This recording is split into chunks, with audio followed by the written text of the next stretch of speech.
All right, Shalom. First and foremost, I want to give all praises, glory, and honor unto Yahweh, Bahashem, Yahushai, Bahashem, Rakakwadash. Double honors unto the apostles and elders of Great Millstone who rule well and continue to feed the flock and never left the flock. Shalom and sincere salutations to Akim who go out throughout the four corners of the earth, pushing this truth in all sincerity, risking your life and putting your life on the line to do so. And death to the 2/3 of the nation of Israel as well. It's the brother Tawab Ash from the Great Millstone Northwest, back again with another video. Blessed again to do another video, and Lord willing, it's edifying. I'm gonna play this clip for you right here, so you can hear what this Gadite woman is saying right here. So, like it for the background noise. Alongside the civil rights movement, and by the 1970s, that activism forced more schools to shut down. The government handed over control of the remaining boarding schools to tribes to be run in partnership with the Bureau of Indian Affairs. But just as the boarding school era started fading, another assimilation project took shape: adoption. The main goal of this pilot project was to stimulate the adoption of American Indian children to primarily non-Indian adoptive homes. They claimed it was to promote the adoption of the forgotten child, but it was essentially a continuation of the boarding school assimilation tactics. And the strategy came with a financial advantage for the government too. Adoption was cheaper than running boarding schools. But first, adoption officials had to sell white America on the idea of adopting Native American children. Feature stories like this one in Good Housekeeping marketed them to white families. They were described as unwanted, and adoption gave them a chance at... The word assimilation in the online etymology dictionary, Salakia, early 15th century, act of assimilating in reference to the body's use of nutrition. That's not it. Likeness, similarity. That's not it. You got to find the one for the proper time era. Assimilare, to make like. Right. There we go. To make like, likeness, similarity, meaning, process of becoming alike or identical, conversion into smaller substance, figurative use in 1790, psychological sense in 1850. So that assimilation was the so-called white man. Esau, Edom is their true biblical nationality. The Caucasians, so-called, taking Israelites from the tribe of Gad, because you so-called Negroes, Latinos, Native Americans, and Seminole Indians are from the nation of Israel in the Bible. Whether you believe it, accept it, understand it, that is your true nationality, your biblical nationality. And everybody has one, right? You have the Elamites, Elam, E-L-A-M, from East India, right? Your Persians. As well, you have your Arabs, which are Ishmael, right? You have Moab and Ammon, which are your Chinese and your Japanese. You have your Japhetic people, which are your Aboriginal, Pacific Islander, Asian Pacific Islander people. Your Vietnamese, your Cambodians, your Laotians, right? Those are your Japhetic people. And the nation of Israel consists of you Negroes, Latinos, Native Americans, and Seminole Indians. So this was, assimilation took place very, very large in part for the tribe of Gad, right? And I'm going to back this up just a little bit. Over time, the brutality of boarding schools started to surface. And after a 1928 report detailed the horrific conditions at some schools, many began to close. In the 1960s, Indigenous activism rose alongside the civil rights movement.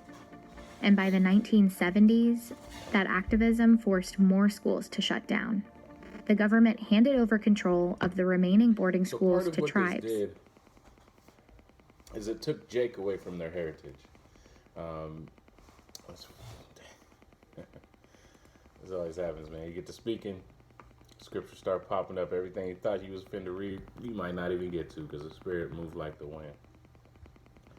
And so like for brothers, man, I'm drinking broth right here that I made here at home. And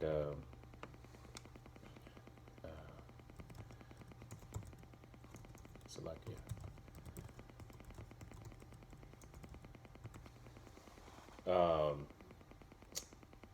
so I made my own chicken broth. So I'll just boil chicken.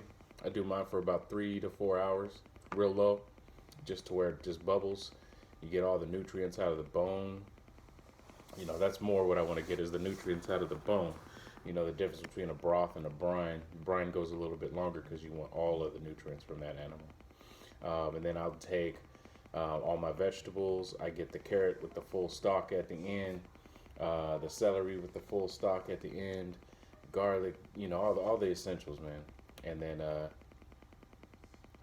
put it in a pot and boil that separately. Then I mix them together, heat it up, put some Himalayan pink salt in there, call it good. And then when I serve it, I'll boil it, put some cayenne pepper in there, and a half a lemon. You know, it's real lemony when you do it that way, but I mean, I'm doing it for the health, not the flavor. But like Apostle Har always talks about that gut health, man. So like it, not to get off track, that's a whole nother video. This is Micah 2:2. And they covet fields and take them by violence, and houses and take them away. So they oppress a man and his house, even a man and his heritage. So by doing this assimilation to the Native Americans, got them out of their heritage, right? Not only did they take their house, which was this whole land, because they were nomadic people for the most part, they oppressed his house and put him on reservations, and they oppressed him, his heritage, right? So let's get back here. But yeah, to be run in partnership with the Bureau of Indian Affairs. Right, so they went from but just as the boarding school era started fading, another assimilation project right? And I'll give a quick testimony to that. So my grandmother was had her hair chopped off, beat for speaking her Dakota language. She's a Assiniboine Sioux, one of my grandmothers. And she was beat for speaking her language. Then when she got out of that, obviously, you know, to self-medicate, she became an alcoholic, as many of Native Americans do. So-called Native Americans, the nation of Gad, the nation of Israel. And she had children. Well, both of my aunties were given up for adoption, right? So she was assimilated in the boarding schools. My aunties were given up for adoption, and then she actually adopted my mom and my aunties back when she got sober, and she ended up working for a tribe and in the alcohol and drug abuse right here in the state of Washington. But you know, that's neither here nor there. Just a quick testimony that this really affected people, and I know firsthand. Shape. Adoption. The main goal of this pilot project was to stimulate the adoption of American Indian children to primarily non-Indian adoptive homes. Okay. So I just wanted to hit that point again. This is Deuteronomy chapter 28. And let's see. So many good ones, man. I'll start here because this is really where it started between Esau, Edom, and the tribe of Gad. This is Deuteronomy 28 and 22. For Yahweh shall smite thee with a consumption, and with a fever, and with inflammation, and with extreme burning. Right? So those are all those pestilences that really jacked Gad up. You know what I'm saying? Gad, you know, I got one of the signs right here, actually. As you can see, the measles, the mumps, right? The inflammations, the burnings, right? They were dying in mass numbers from this disease warfare that Esau brought upon them, right? Continuing on in verse 22, and with the sword, right? And with blasting, right? And that's they got us with the modern day sword is a projectile, and they killed us with literal swords, and they killed us with the projectiles and the blastings, and with mildew, and they shall pursue thee until thou perish, right? And that's pretty much exactly what happened.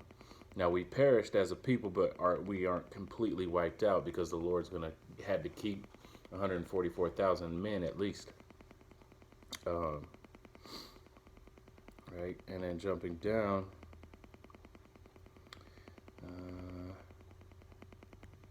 verse 32, thy sons and thy daughters shall be given unto another people, and thine eyes shall look and fail with longing for them all day long. So these, if you watch this, this video is called "How the U.S. Stole Thousands of Native American Children," and if you watch this documentary and do some research on the information given, I was lucky enough. My rib took a Native American Studies class at her college, and so she was bringing home all kinds of good information about assimilation.